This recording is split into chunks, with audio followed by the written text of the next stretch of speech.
خوش رہنے اور اداسی سے بچنے کے 4 اصول۔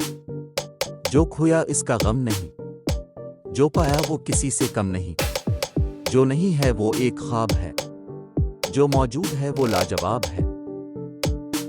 مطلبی دنیا کے لوگ کھڑے ہیں ہاتھوں میں پتھر لے کر، اور میں کب تک بھاگوں گا شیشے کا مقدر لے کر۔ قبرستان سے گزرتے ہوئے میں نے فاتحہ پڑھی اور بولا کتنے سکون سے سو رہے ہو، بڑے خوش نصیب ہو۔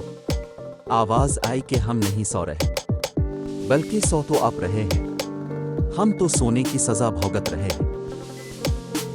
باتوں کی مٹھاس سے اندر کے بھید کا کبھی پتہ نہیں چلتا۔ مور کو دیکھ کر کون یہ کہہ سکتا ہے کہ یہ سانپ کھاتا ہوگا؟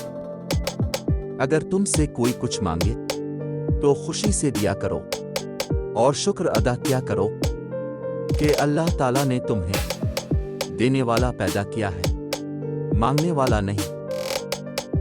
کچھ انسان بچھو جیسی طبیعت کے مالک ہوتے ہیں، اب چاہے ان کے ساتھ جتنی مرضی نیکی کر لے، آخر کار وہ آپ کو ڈنگ ہی ماریں گے۔ ہتھوڑے کے آخری وار سے پتھر ٹوٹ جاتا ہے، اس کا مطلب یہ نہیں ہے کہ پہلے لگائے گئے وار بیکار تھے۔ حقیقت بس اتنی ہے کہ کامیابی مسلسل کوششوں کا ہی نتیجہ ہوتی ہے۔ دولت کی بھوک تھی تو دولت کمانے نکل گئے، جب دولت ملی تو ہاتھ سے رشتے نکل گئے، بچوں کے ساتھ رہنے کی بھی فرصت نہ مل سکی، اور جب فرصت ملی تو ہاتھ سے بچے نکل گئے۔ شاہین تمام پرندوں میں سے ایک درویش پرندہ ہے جو ایک جگہ پر کبھی نہیں رکتا۔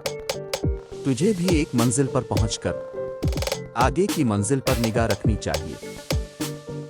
کتنے تعجب کی بات ہے کہ جب بھی کہیں وفاداری کا ذکر ہوتا ہے تو ہم انسانوں کی بجائے کتوں کی مثال دیتے ہیں۔